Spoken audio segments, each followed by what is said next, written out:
Welcome again to Learning Music with Pat.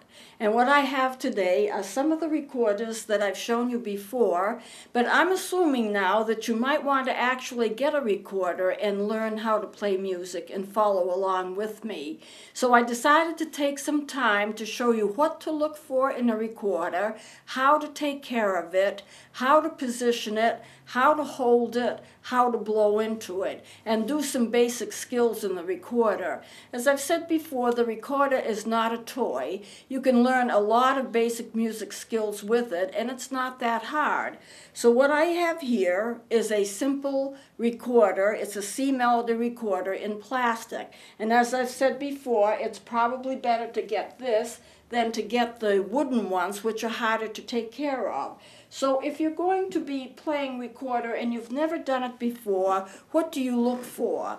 Well, first of all, if you know absolutely nothing about music and you're going to a music store to pick one up, it might be wise to have somebody go with you to help you pick a good one. But what you want to look for is an instrument that does not have buzzing sounds. It has a good clear tone and it's easy to blow into. I will show you this as I go along.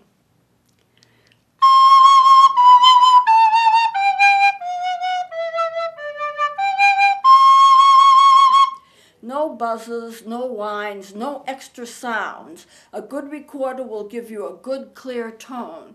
Another thing you want to look for is if the recorder is in pitch. I'm going to play a C, which is this fingering on the recorder. It's basically your middle finger on the second hole down and your thumb over the tone hole. And then I'm also going to play it on the melodica. The melodica is true to pitch like a piano, and they should match. Since this is in the key of C, and since the melodica is also in the key of C, when I play C on one instrument, it should match the C on the other instrument, and it will as long as it's in the same key. So let me play. I guess I'll try first the melodica. This is our bass instrument. That's middle C.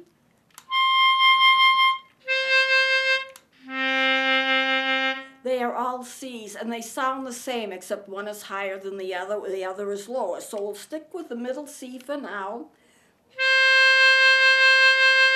If you can kind of keep that pitch in mind, and then I will take this and play the C.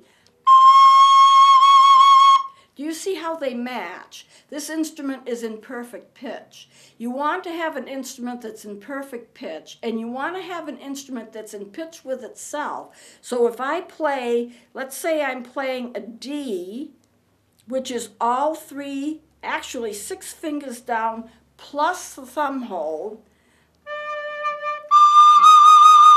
it's in pitch with itself. I can play a lower note and a higher note, which is the same note except it's up an octave and it matches.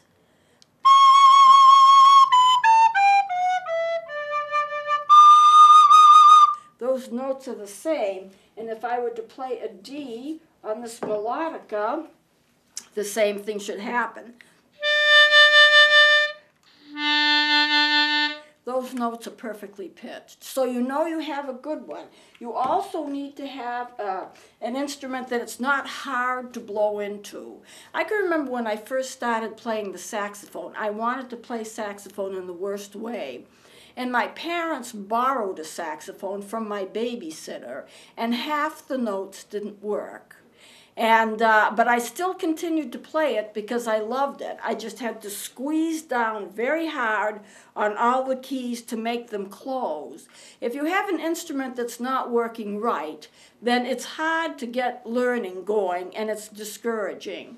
There are some people, and I just want to bring this up while I think of it, there are some people who think that you should not pay much money for an instrument for a beginner because you do not know whether the student is going to stick with it or not. So why pay a lot of money? Why pay a lot of money for a saxophone or a flute if in 3 or 4 months they're going to decide they don't want to play it anymore? Now, I don't go exactly along with that argument. The problem with getting an instrument that is very, very inexpensive is that sometimes they don't play well, sometimes they don't pitch well, sometimes they're in bad shape, like that first saxophone that I tried, and what you do is get a student that's discouraged and say, I will never learn how to play, and give it up. So you don't have to plunk down tons of money on an instrument, but you have to have an instrument that's in good shape so that they will be able to learn how to play and feel good about themselves and know that they're making progress. Now, the recorders come apart in 3 sections.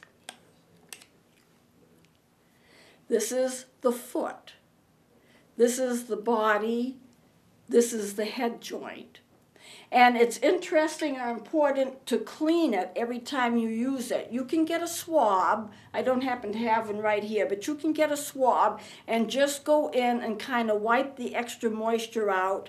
And then you can get cork grease or recorder grease. Sometimes an instrument, if you buy it, will come with it. And just smear a little tiny bit on the joints, not a lot, and never in the inside.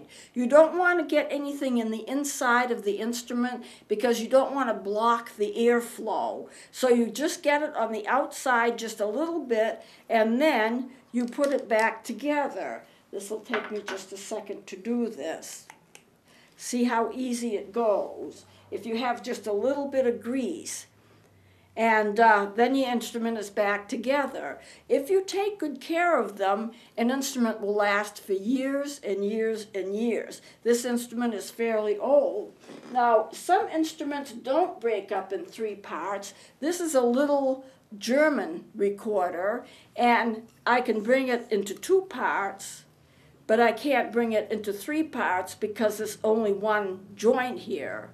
And I can see I've moved a piece of paper here that I used to make it stick, but we'll just do this. So this is an instrument that's that was German made, and it has a little different tone because it is wood.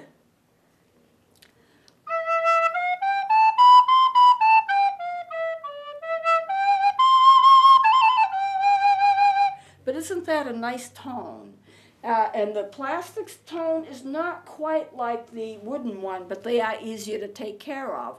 When you clean them, you want to take mild soap and water, very, very mild, not much soap, warm water, something that's tepid, and wipe around the mouthpiece. And when you're swabbing it out, maybe wipe around the joints, just enough to clean it off. And you can do that easily. You don't have to have any special equipment. You can sometimes with the plastics. You never want to do it with wood. But with the plastics, you can actually use a little alcohol around the mouthpiece area in order to disinfect them. And that's important to do that every so often to make sure that the instrument is disinfected. I used to teach children, and I made sure every time they came into a music class that I disinfected the instruments before they started to play, and I disinfected the instruments after they played, and then put them all away. And I did it myself. I didn't depend upon them to do it because even though I could teach them how to disinfect an instrument, it's not that hard, but children get a little careless. And they don't see the necessity of being, very sanitary sometimes, and they can get very careless and throw instruments here and there. I had an instrument, it was a little song flute. I showed it to you earlier. And somebody just threw it at me and said, "Here, we don't want this anymore. You can have it." And I felt bad because no instrument should be treated like that. And they had left it in a cold car. And in the winter it was very cold, in the summer it was very hot, and it was exposed to extreme changes in temperature. And I had to try to make it work. And so what I did was I took and I blew into it. The air coming from your body is warm, and I blew a little bit at a time,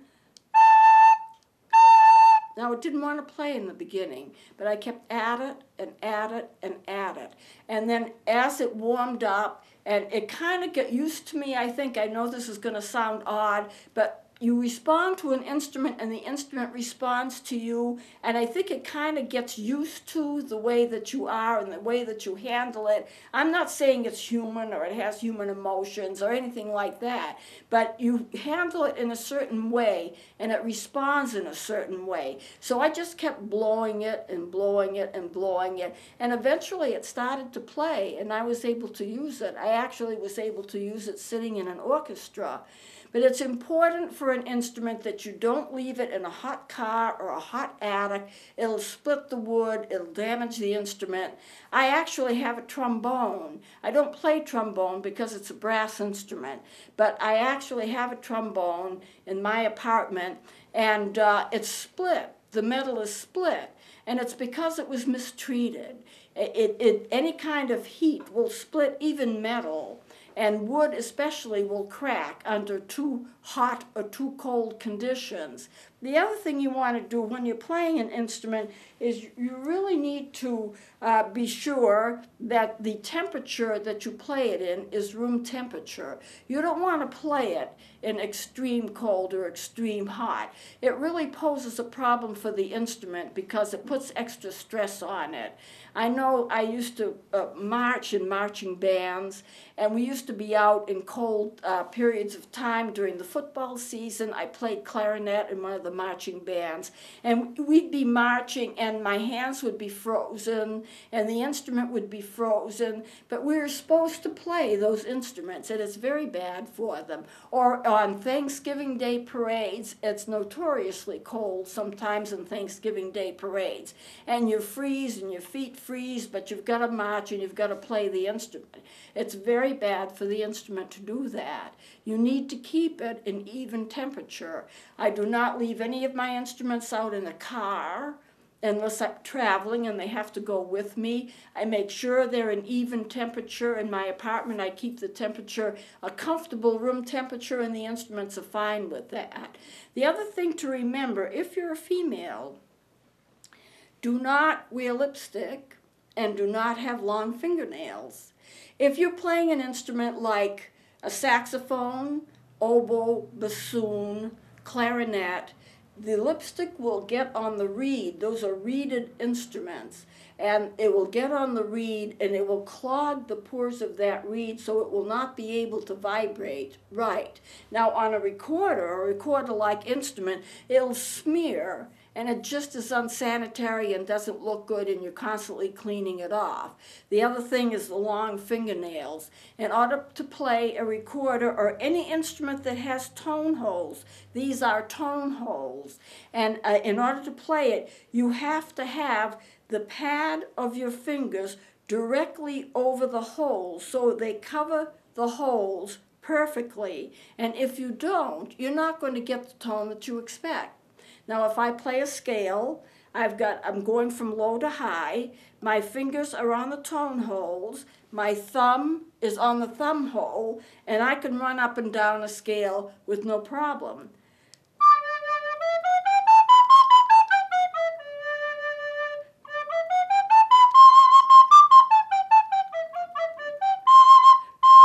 You see how easy that is? But it's because my fingers are curved. Never have your fingers out flat like this. I've seen students do this. This is not good, because if you're going to be playing a lot of music and you're jumping around, you know, with chords and so forth, you need to have your fingers in a position so you can get them really down on a hole fast.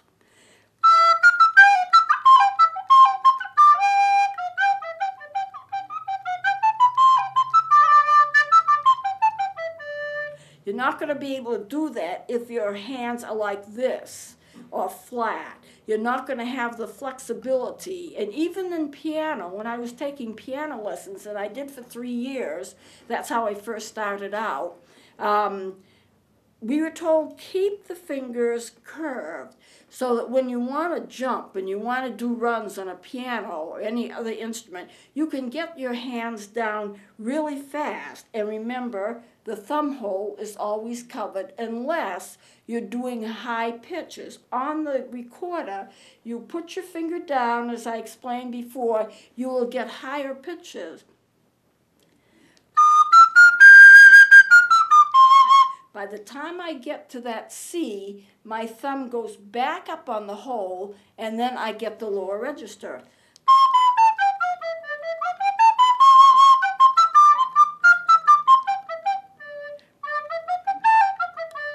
Now, your left hand always goes on top. Your right hand always goes on the bottom. You take your first 3 fingers, your index, middle, and 4th finger, and place them on these 3 holes with your thumb covering the tone hole. And on the bottom, your fingers, 3 of them again, covering. So you have all the notes covered. And you don't change the position except for the fingering of the note. If I play a B, I want 1 finger. If I play a D, an A, I want 2. If I play a G, I want 3. If I play an F, I really want 4, but on some instruments, I'll add E,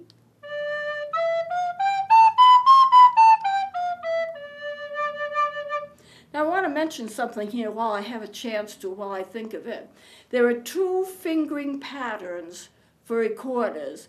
One is called German, and the other is called English or Baroque. The English and Baroque are the same.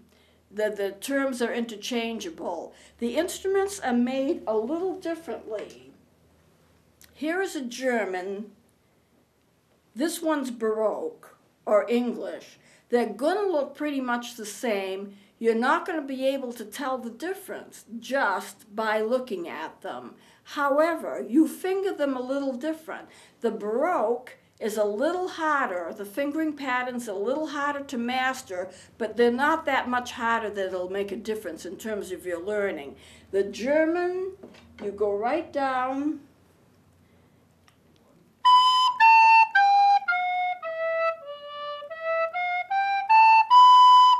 But on the English or the Baroque, you add some fingering. Say I want to do a B to a B flat.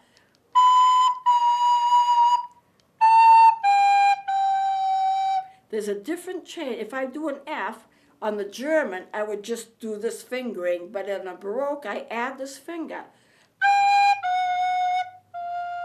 Can you see the difference? Can you hear the difference in the pitch? The Baroque is a little harder, but the reason that we prefer Baroque is the fact that it pitches actually a little more accurately than the English. So when I was asked, when I started teaching at a school, I was asked, what do you want for your recorders? Do you want an English or Baroque system? And we discussed it, and the Baroque is actually in tune a little bit better than the German. And the only basic differences that you get is that for an F, you're going to add this. Or for a B, you're going to add this. Instead of B being 1 finger, you add that. It's called a forked fingering. You have a space. Here's the F. So to play, say, an F, to play a B flat, I'm going to use 1 space, another 1 space, another 1.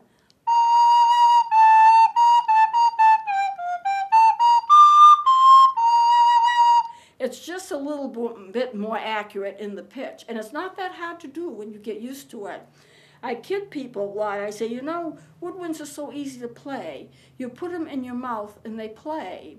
And in a way, that's true. Bach, who was a wonderful composer and musician, he actually was asked, how can you play such beautiful music on the organ? And his response was, It's simple. I put my hands on the right notes at the right time, and the organ does the rest. And in a way, you see, it's the same thing with woodwinds. You put your fingers on the right holes at the right time, and the instrument does the rest. And that's why I can say, you know, it's easier to play these instruments. You just finger it right, and it's geared to play. You know, if you were actually on an airplane and you're taxiing down the runway, and you get a certain amount of air underneath the wing, when you go a certain speed, you're going to get enough air that that airplane is going to lift off, and you're going to go up in altitude. Why? Because it was made to do that. And these instruments were made to play. So if you want to, this is a simple way, we'll be getting into it further, but here's a simple way. B-A-G-F-E-D. When I was teaching children, I said, remember these two words, bag fed. B-A-G, bag, F-E-D, fed, bag fed. And later on we'll be going into, I'll be writing what those notes are on the staff so you can see them, but this gives you an idea. And when you put the instrument in your mouth, you curve your lips over your teeth like this, but you put your teeth on the top of the instrument. The top teeth go on the mouthpiece. The mouthpiece goes in your mouth about 1/3 of the way, and the lip is underneath and curved over your lower lip, so only your top teeth actually go on the mouthpiece, like this. Then you squeeze your lips in, and that's really all there is to the embouchure. And embouchure means the way that you have your muscles positioned when you blow into the instrument. Later on, we'll be getting into how long should you practice, what's a good time to practice. If you hate to practice, what should you do? I always loved to practice. I always thought it was fun because I like to hear the music. But if you get tired and your lips are beginning to feel weak, stop at that point. Don't go any further. If you're a beginner, you may only be able to play for 5 minutes or less. And you are not going to gain anything by forcing yourself to play beyond what your mouth can do. All you're going to do is get frustrated because your lips aren't going to be able to hold an embouchure, and then you're going to get some squawking and some squeaking and things like that when you really need to rest. I would rather have a beginning student play 5 or 10 minutes at a time, take a couple hours break, and play another 5 or 10 minutes. You don't have to do it all at one time. And as you get more familiar with the instrument and as you get stronger, you'll be able to play longer and longer periods of time without getting tired. I mean, I can play woodwind instruments for hours at a time. I've had 6 and 7 hour rehearsals with orchestras with no problem. But if you're beginning, you're going to have a problem. So I think probably we should kind of wind down.